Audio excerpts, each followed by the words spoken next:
Welcome to the PRI All Stars Special Year-End Awards podcast. So with me is Lance Izumi, Senior Director of Education at PRI, Carrie Jackson, the William Clement Fellow in California Reform, Tim Anaya, Vice President of Marketing Communications, and I'm Rowena Ichon, COO of PRI.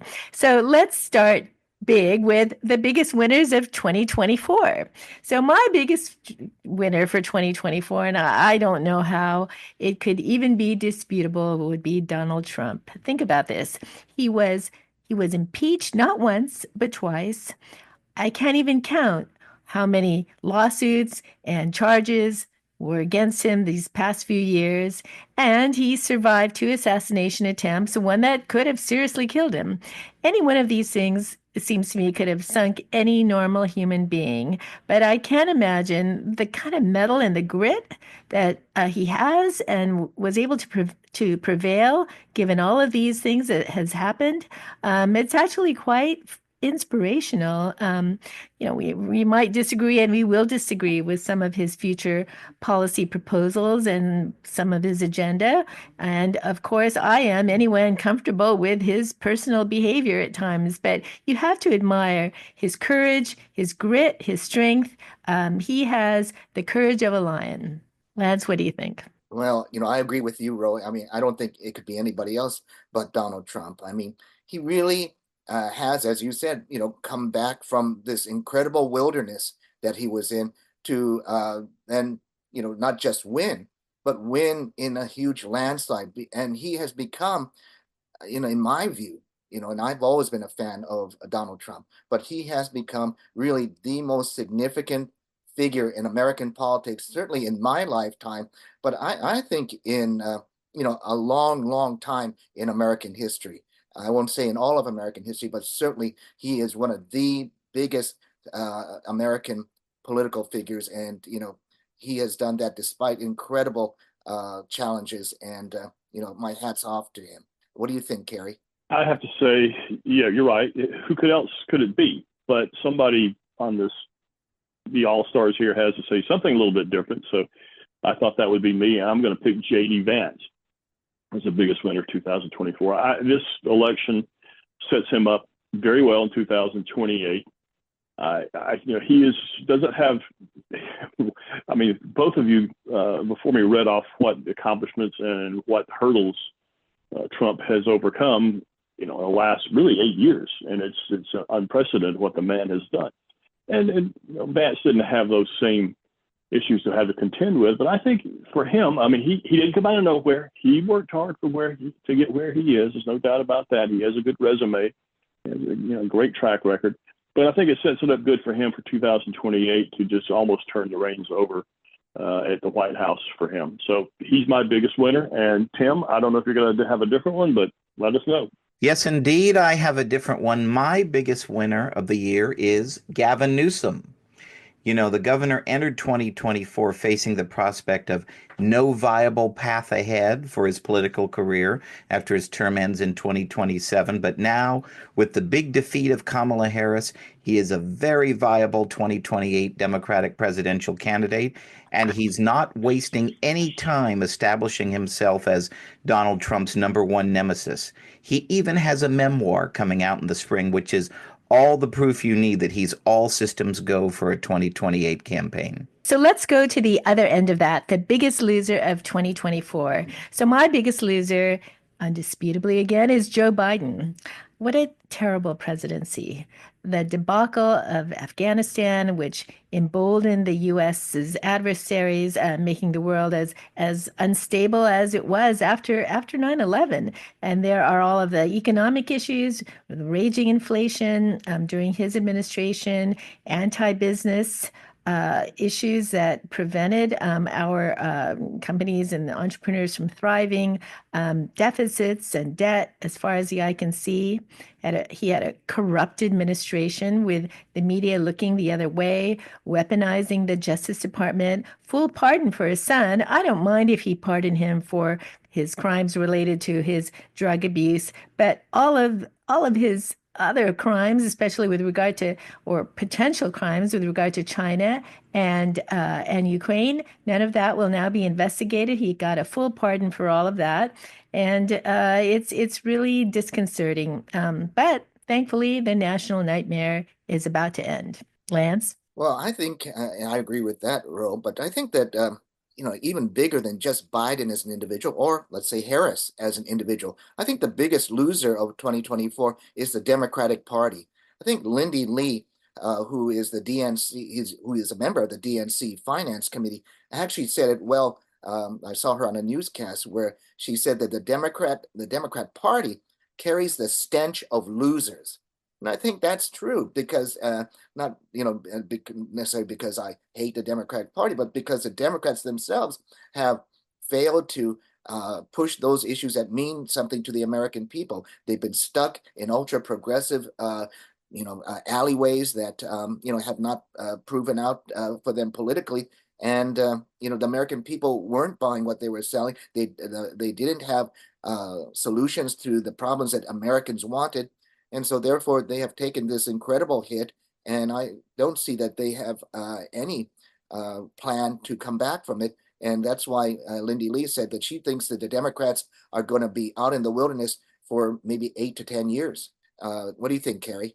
Well, I'm very much in agreement there. I think I'm going to break off to a subgroup or a subdivision or department of the Democratic Party and say the biggest loser of 2024 was MSNBC. It has viewership is just sinking. It's like the anchor has been tossed off the side and the chain wasn't long enough, and now it's dragging the ship down below the water. We are hearing that it might be sold off. We're even seeing that, one thing that's really sticks out, Rachel Maddow, and I don't know if they considered her their primary or their prime anchor or prime face. I know she's one of them, but she has lost 30% of her audience since Election Day. So that's in trouble. They're having some issues there. And of course, with Elon Musk buying Twitter, now there has been talk. I don't know how serious it is. I've glanced at it here and there, but of Elon Musk actually buying MSNBC. So they lost, and that network lost heavily. So Tim, your thoughts? Well, I have an interesting one for you. My biggest winner of 2024 is actually my biggest loser of 2024, Gavin Newsom. Now, while yes, he does have a path forward to run for president in 2028, voters in rejecting Kamala Harris were also soundly rejecting the Newsom agenda, what the governor calls the California way. That's the higher electric bills, bans on buying gas-powered cars, limits on worker freedom, out-of-control crime, and retail theft, and more. Plus, California voters this year gave the governor a big thumbs down on Prop 36 on retail theft, which he took as a personal affront that voters went around him and Democrats in the legislature to pass tougher restrictions on retail theft. So the next category, best idea of 2024. So far, in my opinion, the best idea coming out of this new administration is that government workers will now have to come into the office. I go to DC a few times a year, and a lot of the offices are dark. And frankly, I don't care if government workers are working at the office or not at the office or working from home. So long as they're doing their jobs. And we know that government is bloated.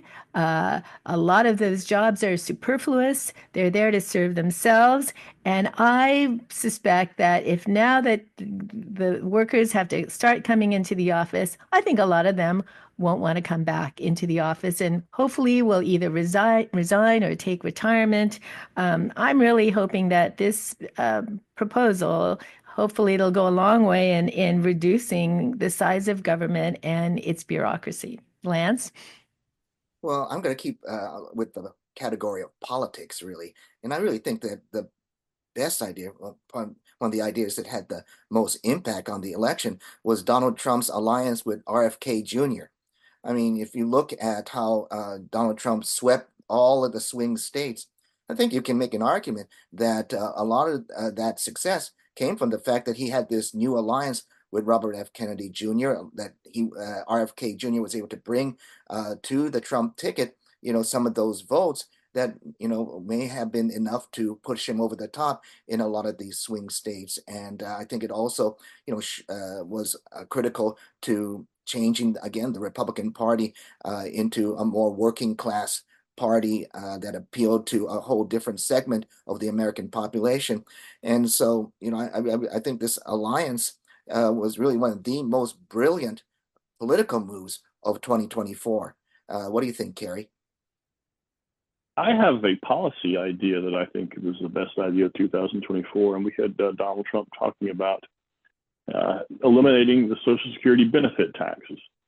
And we've been taxing Social Security benefits, not, you would think, going back to the beginning. That's not true. It's been really 40 years. 1984, I believe, was the year that they first started doing this, the tax year of 1984. And this is a tax on a tax. And I think anybody who knows that this is happening and sees it, and when they're filing the taxes goes, well, this just isn't right. It's not the right way to do business. And this money was taken out of my check as a tax.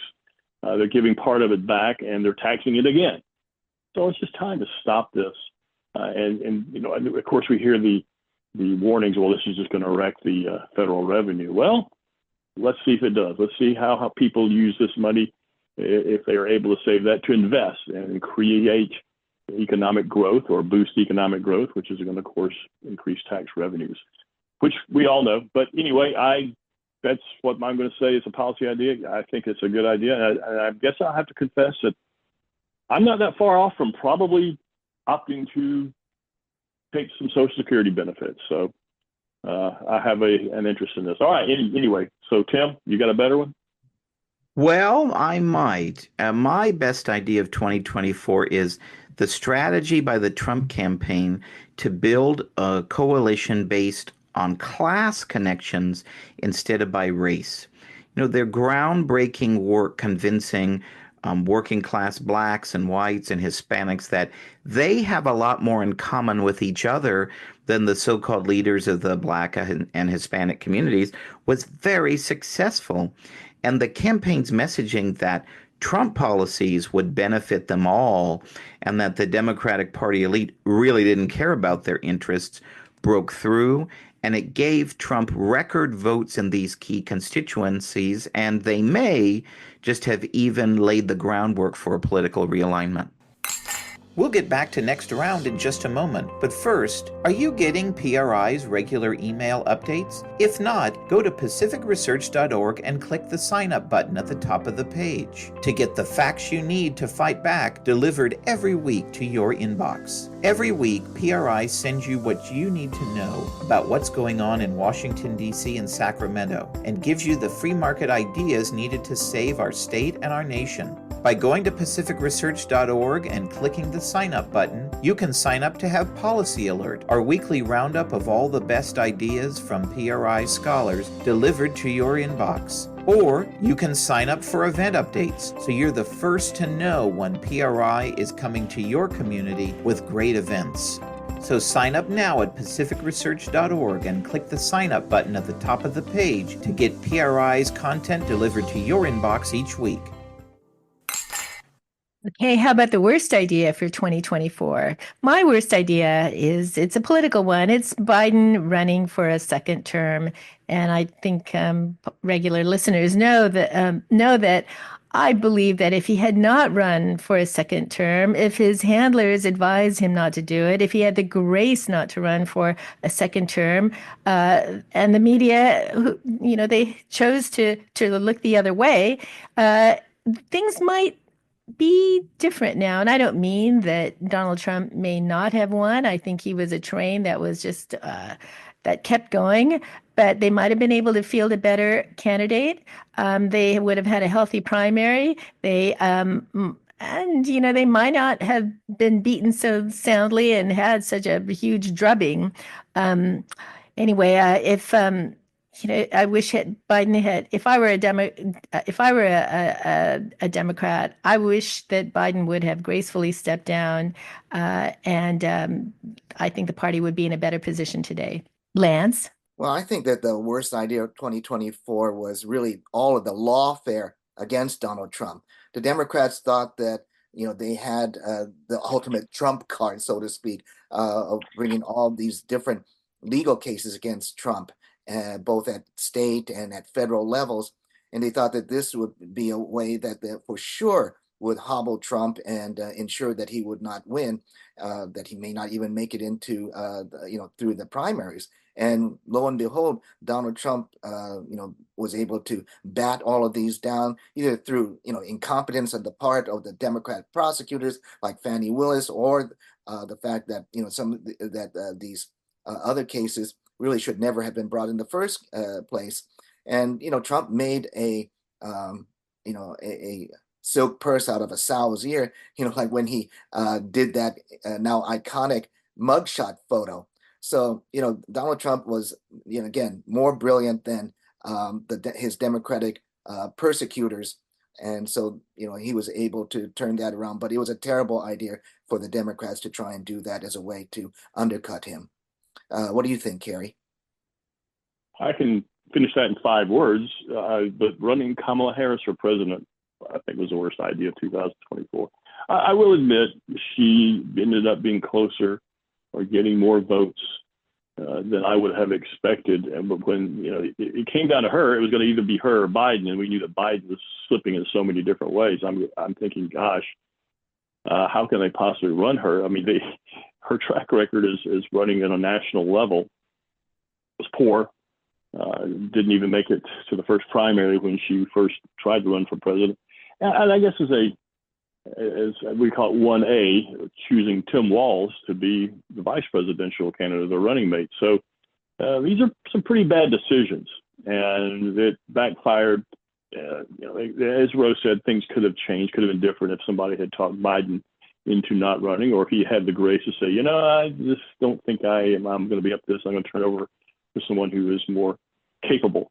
And they didn't do that, and they were stuck with a bad situation, and they still picked the wrong person. Tim, what do you think? Well, echoing on that, I say the pick by Kamala Harris of Governor Tim Walz of Minnesota as her running mate. She thought that Governor Walz would help her, quote, appeal to men, and especially men in the Midwest. But Walz turned out to be one of the most bizarre, downright goofy, and ineffective running mates probably in presidential campaign history. Okay, enough already.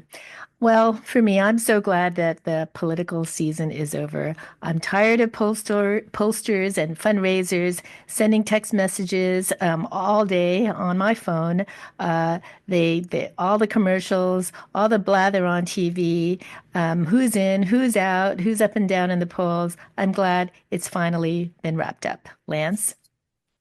Well, I'd say enough already with hearing from a lot of Democrat pundits blaming misogyny and racism for Trump's victory. I mean, you had, and we heard comments from our panelists here on this podcast that, Trump was able to stitch together an incredible coalition that was very broad-based, that had, a very different demographic, lots of different minority support, large support, especially in the Hispanic community. There were a lot of swaths of women who were voting for Trump. So, the easy effort by a lot of these Democrat pundits on The View and other places to blame misogyny and racism just rings very hollow, and again puts off the day of reckoning for them, when they have to really do some soul searching to find out what really caused their defeat. Kerry, what do you think?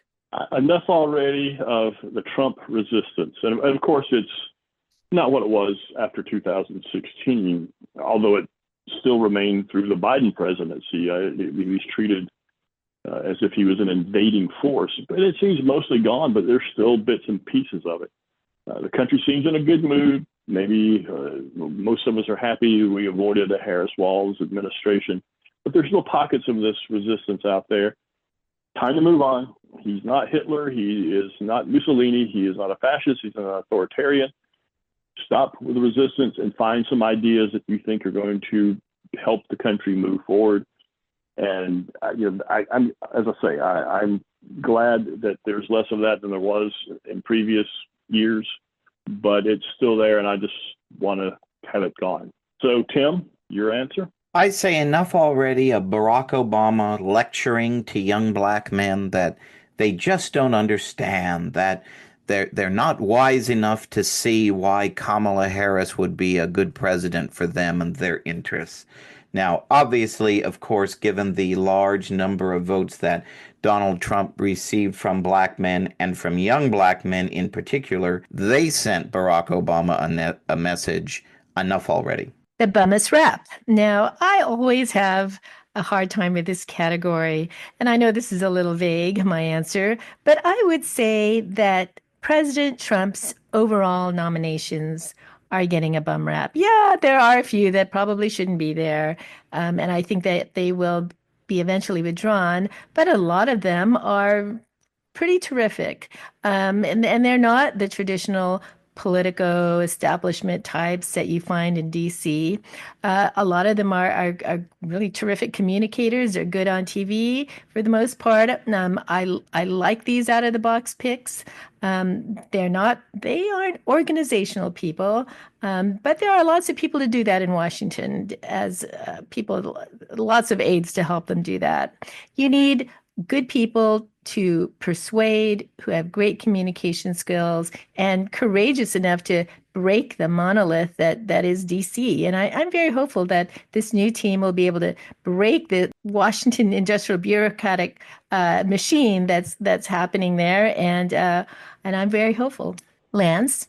Well, I think I'll go into something different than politics this time. But I think that bummest rap has got to have been the charging of Daniel Penny with those cases brought by Democrat District Attorney in New York, Alvin Bragg, against him, charging him with murder. And, you just listen to the testimony of the people who were on that train and what Daniel Penny did to step up to try and protect his fellow passengers on that train. I mean, it's what I think any of us would want, if we were threatened in that very, difficult situation. And for, Penny to then be brought into the criminal justice system and have to experience what he experienced. Thankfully he was acquitted. But I think it's very troubling because we do want people to step up because the police aren't always going to be there. We want people to step up and then protect others when their safety is at risk. And I think it was a really great message that President Trump sent when he invited Daniel Penny to attend the Army Navy game in his suite. And I saw a picture with Penny and President Trump and Vice President elect Vance.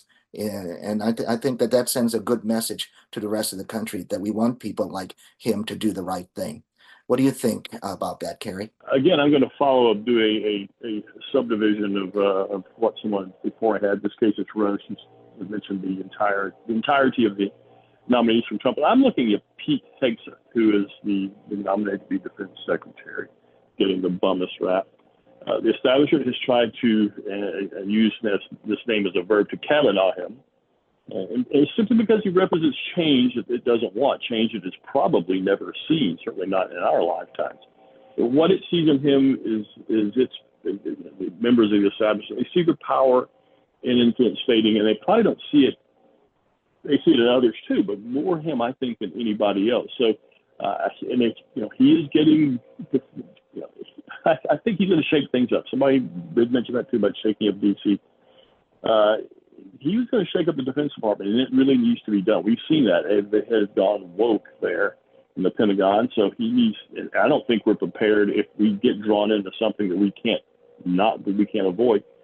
I think he'll have the military far more ready than anybody else would have that could have been put in this position. So on to you, Tim. What are your thoughts? Who got the bummest rap in 2024? Well, my bummest rap is that Donald Trump hates the people of Puerto Rico. Much was made by the left in the final days of the campaign over that insult comic who made the tasteless joke at the Madison Square Garden rally. And, in the aftermath of that, you saw liberal commentators and partisans claiming that Pennsylvania and even Florida might be lost because of that joke. Well, the joke was on them. Polls showed voters who made up their minds in the last week of the campaign and in the last few days of the campaign voted strongly for Trump. And Trump won the highest percentage of Hispanic votes for a Republican candidate, 45% ever. And Puerto Rico even elected a Republican governor. So I think we can put this one to bed now. We'll get back to our great guest in just a moment. But first, are you following PRI on Facebook? By following PRI at facebook.com/Pacific Research Institute, that's all one word, you'll be the first to read free market ideas from PRI's terrific team of scholars on all the hot issues like education freedom, single-payer healthcare, crime, homelessness, green mandates like the ban on natural gas appliances, and more. Plus, when you follow PRI at facebook.com/Pacific Research Institute, you'll be the first to know when tickets go on sale for PRI's must-attend luncheons, dinners, and galas across the state. And you'll be first in line to secure your spot to hear great speakers like Michael Schellenberger, Gordon Chang, Steve Hilton, and many more. So go to facebook.com/Pacific Research Institute and follow PRI today so you'll be the first to know. Fairest rep. So my pick for the fairest rep is Matt Gaetz. From his personal to his public conduct, he really is a guy who should not be in office and should not be in Washington. And I'm glad that his nomination as AG was withdrawn. It's a black eye on Republicans and on public service. I hope we never hear from him again, but maybe I'm just hoping here in these cases. Politicians are so easily rehabilitated these days. Lance, what do you think? Well, I think the fairest rap has to be that Joe Biden did have cognitive issues due to his age. I mean, that's something that, Republicans have been talking about, conservatives, opponents of the administration have been talking about for years and years. In fact, predates Biden coming into office that, he had cognitive issues. And yet, through most of the time, those were viewed as being conspiracy theories. And yet, then we had the implosion of his performance at the debate. And, all of a sudden, everybody admitted, certainly in the Democratic Party and the corporate media, that those were actual legitimate issues. And so the fairest rap was always that Biden, because of his age, was having cognitive issues, and they were just getting worse. What do you think, Carrie? Whatever vicious things are being said out there, and I know there are a lot about George Stephanopoulos, they're probably well-deserved. He would get the fairest rap for being heavily criticized. And I say this because of now he's got to apologize or has to apologize to Trump for essentially lying about Trump on national television. And ABC is in some trouble, his employer. So the media finally got caught in its bias and its lies, and he, in this case, is a representative of the media who has to pay for it, maybe the most visibly we have ever seen. And so I think that's absolutely fair, what he did, and what the media does over and over again, rooting for its side and doing its best to villainize and demonize the other side. Well, finally, you've gotten caught up in that, you've lost, and yeah, whatever criticism he's getting out there, it's fair. Tim, your turn. Though I will say George Stephanopoulos wrote one hell of a gossipy political book in his Clinton memoir, All Too Human. My fairest rap is that Kamala Harris would be a disastrous presidential candidate. In the rush to anoint her as the 2024 Democratic nominee, people really forgot, whether willfully or conveniently, her disastrous 2019 campaign, which didn't even make it to Iowa, but it put her on the record in favor of politically extreme, outside the mainstream positions.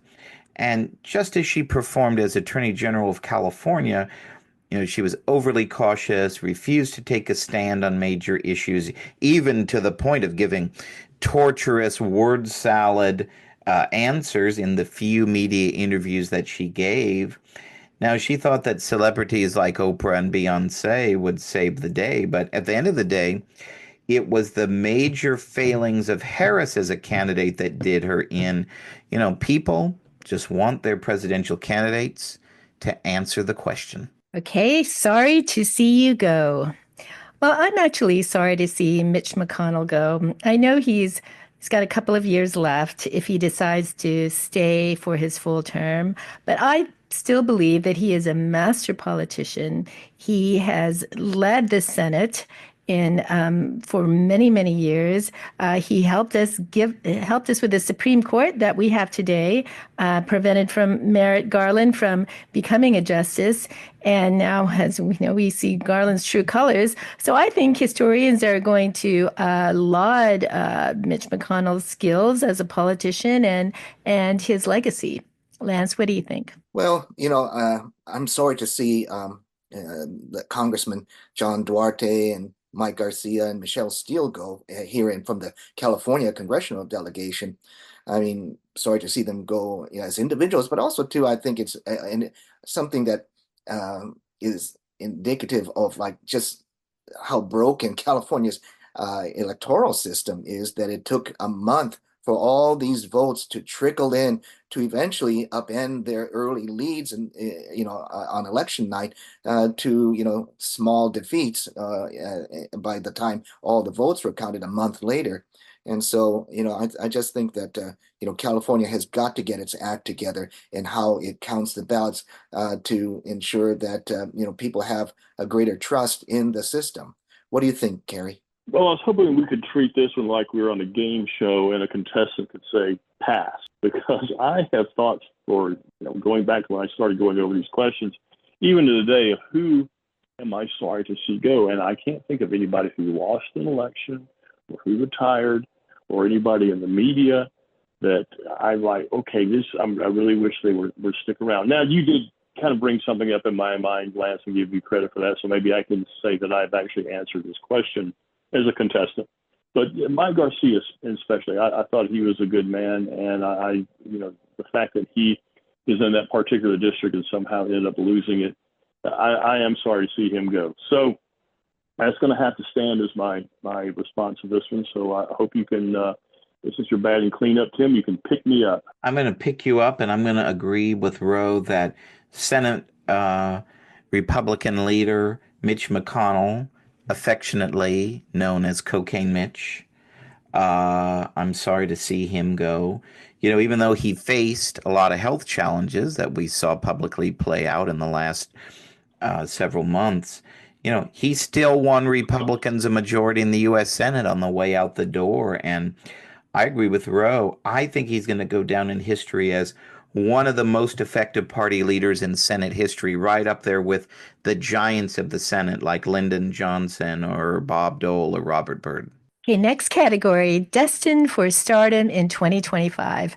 My pick is our own board member, about to probably be our former board member, Chris Wright, who is nominated for Secretary of Energy. He's a super smart guy, one of the early proponents of fracking back when he was a student at MIT. He's got great organizational skills. He runs a company. He's focused. He's courageous. I'm looking for great things to come out of this administration when it comes to energy policy, thanks to Chris Wright. Lance, what do you think? Well, I think Tulsi Gabbard. I mean, Tulsi Gabbard is a force. I mean, she showed that on the campaign trail, when she was campaigning for President Trump, that, she brings to the Republican Party, a new demographic of, especially with more independent-minded female votes. Also, too, she brings, real intelligence to issues involving foreign policy, national security policy. And I think that she's going to do fantastic as the director of national intelligence when the Senate confirms her. And Tim and I saw her speak last year, earlier in 24, and it was an amazing speech in the Bay Area. And we were both incredibly impressed. And that's why I was really happy when President Trump nominated her to be the DNI. I think she'll be terrific and question a lot of policies that have been failing the United States and have long needed to be re-examined. What do you think, Carrie? I think Caroline Leavitt, who is going to be the White House press secretary, is clearly destined for stardom. She's young, she's photogenic. I think she's going to get the best of the biased media during briefings. And I think that's going to be to the great delight of more than half the country. I think she's just going to have performance, and I don't mean that that sounds like I'm saying that she's performing and not actually being honest or being open, but I think her performance of her job, I think, is just going to be take her to another level. That's what I'm seeing or what I'm expecting from her. So I'm going to find out. Let's find out, Tim, who you think is destined for stardom next year. Mine is UN Ambassador designate Elise Stefanik. Now, she's not a newcomer by any means, given her tenure in the House and the House Republican leadership. But I think Elise is going to be a powerful voice for freedom at the United Nations, standing up for our allies like Israel and defending American interests. And I think she's the effective spokesperson for American values and freedom that we've been missing on the global stage during the disastrous 4 years of the Biden administration, especially on foreign policy. Hey, for the next category, destined for oblivion in 2025, my pick is Kamala Harris. I know there's a lot of talk about her potentially running for governor in the state, but I frankly think her political career is over. She probably should never have had a political career in the first place, but she happened to find herself in those political circles in her younger days. She's obviously not passionate about policy. We don't know where she stands, except other than, abortion and identity politics. There are other candidates in the state who are going to be more formidable than her, who knows more about the issues that whether we agree with them or not, that California needs to address and are conversant on these issues. And so I do think that her career is over. She is destined for oblivion. What do you think, Lance? Well, Ro, I'm going to then take the other part of that ticket and say it's got to be Tim Walz. I mean, as I think Tim mentioned earlier in the podcast, that there's probably no weirder and worse vice presidential nominee by a major party in history. And I agree with that. And, I saw an interview with Tim Walz just recently where he still can't figure out why the Democrats and his ticket in particular lost this election. And he wasn't reflective. It was a cringeworthy interview, as cringeworthy as his performance during the campaign. And I just can't see any kind of future for him in Democratic politics. What do you think about that, Kerry? I think you're exactly right. I think Tim Walz, and let me change this for my own personal, instead of destined for oblivion 2025. Let me say it's glad to see you go. So for Tim Walz, he was not ready for prime time or for any time. He had problems with the truth. And again, he talked about, J.D. Vance and Trump, they're weird. Well, he ended up being a very loopy person. I don't know of any candidate I have ever seen prance around on a stage like he did. And he was supposed to bring in the male vote, the macho guys, and boy, he sure didn't. He didn't present himself as one of the guys there. And he supported every progressive, foolish position and idea that has come up within 5, 10, 15 years. He just he was textbook along those lines, and his family also was just completely unbearable. So I think he's destined for oblivion 2025. Tim, I'm interested in what you think. I'm going to miss his goofy little hand gestures and twinkling around the stage. That is certainly a memory we can't forget soon enough of the 2024 campaign. Now, I take a broader view of who's destined for oblivion. I'm going to say Anthony Blinken, Pete Buttigieg, Lloyd Austin, Deb Haaland, Merrick Garland, Javier Becerra, Julie Su, Alejandro Mayorkas, among others, the disastrous Joe Biden cabinet. They were, I think you could argue, effectively running the show while the commander-in-chief regressed before our eyes. But collectively, this Biden cabinet severely diminished America's standing in the world, imposed huge cost of living increases on the American people with their reckless spending priorities, and they transformed what was a world of, yes, in pandemic, but largely a world of peace and growing prosperity in 2021 into a world of war and economic crisis. So let's hope this bunch never sees public office ever again. We'll get back to our terrific interview in just a moment, but first, PRI's YouTube channel is must watch. By visiting youtube.com/Pacific Research 1, that's the number 1, you can watch webinars, videos, and other original content, including our new Free City Center video tours and interviews. You can watch as PRI's Wayne Weingarten tours Dignity Moves, a San Francisco nonprofit that is reimagining scalable solutions to homelessness with founder and CEO Elizabeth Funk. And you can check out Stephen Greenhut's tour of a proposed new city in rural Solano County that has generated significant interest and intrigue. You can even listen to previous episodes of Next Round Podcast. So visit PRI's YouTube channel today at youtube.com/Pacific Research 1, that's the number 1, and click the subscribe button to receive notifications about our latest content as soon as it's posted. Next category, Free Marketeer of the Year. Well, I'm going to give it to Oprah Winfrey, whose company got $1 million from the Harris campaign to produce seems like a video that included a lot of stars. Oprah herself, of course, didn't receive any compensation. I'm not saying she did, but you got to hand it to all those stars and their production companies and Hollywood for having a feeding frenzy on this $1 billion that Kamala Harris raised. So I suspect, all their animal spirits came out just as well, these bleeding heart liberals in Hollywood. So this is the kind of thing that makes me cringe when working and middle class people give to big national political campaigns. I hate to see people's dollars wasted, and a fair warning to all of you. What do you think, Lance? Well, I'm going to give it to the home team this time. I'm going to give it to our own Wayne Weingarten. I mean, I think Wayne is, first of all, just one of the best economists in the country.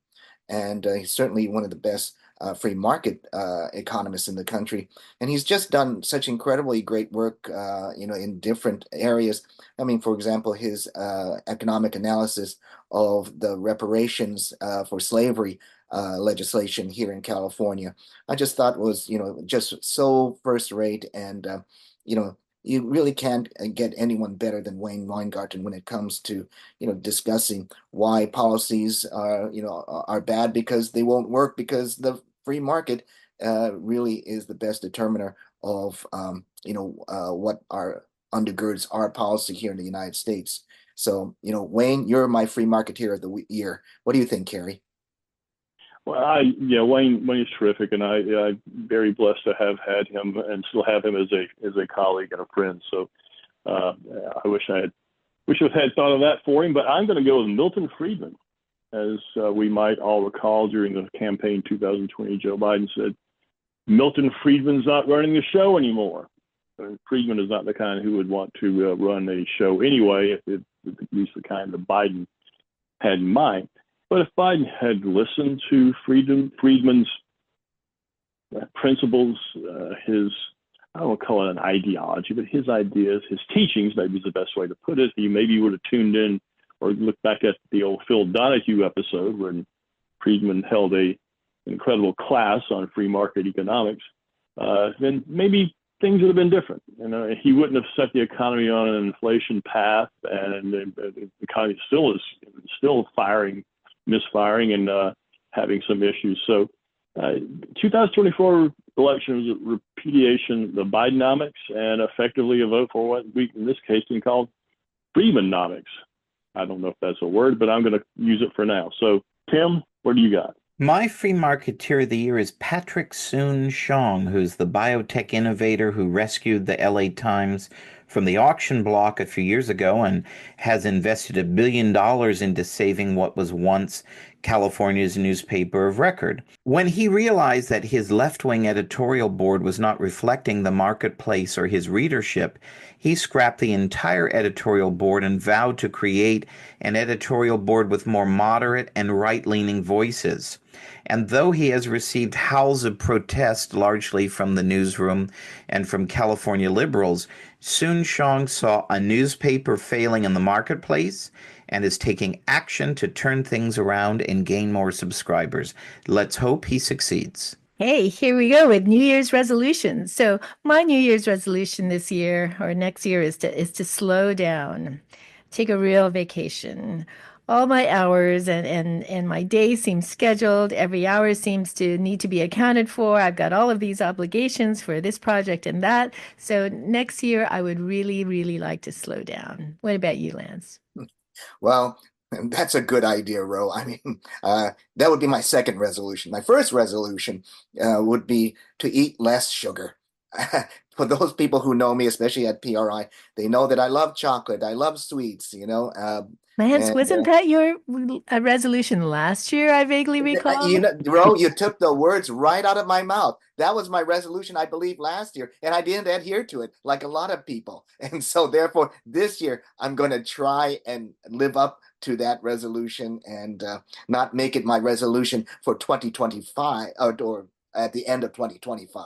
So, what's your resolution, Carrie? I think y'all all remember that I never have done this. I've never made New Year's resolutions. I don't know why. It's just never been something that's been consistent with my personality, I guess. I just never have done it. So okay, this is two passes, I guess, today on the game show for me. So hope everybody's all right with that. But Tim, I'd like to know what yours are. Well, as I promised Charles Kessler at our recent PRI Claremont Institute dinner in his honor, my New Year's resolution is to help popularize the word Festschrift and hopefully boost it so much that it becomes one of Webster's dictionary's top words of 2025. Oh dear, that is a high bar. Can you tell So, us when this is in high usage? Well, Festschrift, as you know, of course, Carrie, is I don't know. it is a tribute, really, that colleagues will give, typically on the end of their career, but it can be after, kind of a long tenure of their career. And it's a tribute, an academic tribute to someone who's a great scholar, and usually by colleagues and former students. And we just held a dinner in Newport Beach, richly celebrating Charles's contributions to academia and the conservative movement over his storied career. okay, this is the part that we've always been waiting for. Predictions.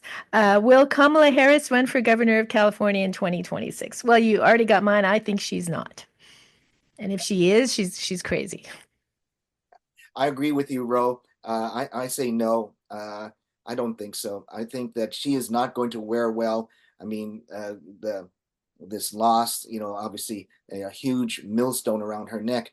And I saw actually Kevin McCarthy actually give the same prediction as well, that she'd be better off just focusing on maybe some other issues rather than trying to jump right back into politics and running for governor. Carrie, what's your prediction? I predict she will, because I don't think she has much else to do with life, but I also predict that she's not going to get very far. Tim? Well, I agree with Carrie. I'm going to say yes, because if you think about it, who's really going to hire her to work at a law and lobbying firm or write a book or be a TV commentator or even give a major speech to a corporate gathering? Now, if she does run, all bets are off, and she's going to have to answer to her fellow Democrats as angst grows amongst them in 2025. But I don't know how successful she would be as a candidate if she did run. But yeah, I mean, I don't think they're putting these rumors out there just for the heck of it. I think it's a serious thing that she may run for governor. Okay, final question. Who will be the leading contender for the 2028 Democrat presidential nomination 1 year from now? Well, I think it's going to be Josh Shapiro, not our Gavin Newsom. He's one of the few Democrat politicians who is listening to his constituents. Unlike Newsom here, he's left of center, he's measured, he's practical, he's popular in Pennsylvania. I think he's going to be at the top of the list. Lance? No, I 100% agree with you, Ro. I think it's going to be Josh Shapiro, because I think that the Democrats are going to spend this time out in the wilderness, just not just licking their wounds, but focusing on needing to win again. And how are they going to win again? And it's obviously not going to be with ultra progressive policies that sank them this time. I think that they're going to look around for somebody who is going to be able to regain the political center in this country. And really, the one person that can do that, it seems to me, on their bench is Josh Shapiro. I just think someone like Gavin Newsom is too far on the left for them to go forward with him. What do you think, Kerry? We're 3 for 3. I picked out Josh Shapiro as soon as I knew we were going to have to be talking about this. He comes off as being not middle of the road, certainly, but at least rational, reasonable. I don't think Gavin Newsom's going to wear well outside at least the 3 West Coast states and New York City, D.C., maybe Chicago. I think people will pick up on him really quickly of how made up he is. So I think Shapiro's is more of a real thing. I think he's just going to, pick up momentum as we go along. I think he's a likable guy from what I can tell so far. Tim? Well, I think you're all wrong, and I'm going to give you a different Pennsylvania pick. My choice, the wild card choice. 1 year from today, the leading contender will be Senator John Fetterman from Pennsylvania. Okay, that's a fascinating pick. So, guys, shall we do our traditional tribute to John McLaughlin? Yep. Okay. Let's count it down. 3, 2, 1. Bye. Bye. Merry Christmas and Happy New Year, everyone. Same to everyone. Merry Christmas, everyone. If you like this episode, please tell your friends and subscribe to PRI's podcast at iTunes, Google Play, Stitcher, TuneIn, iHeartRadio, and Spotify. And when you're on these platforms, don't forget to give us a big 5 stars. If you don't subscribe to any of these, you can still listen on PRI's YouTube page, youtube.com/Pacific Research 1. That's the number 1. Thanks for listening. I'm Rowena Ichon. Hope you'll come back again for next round with PRI.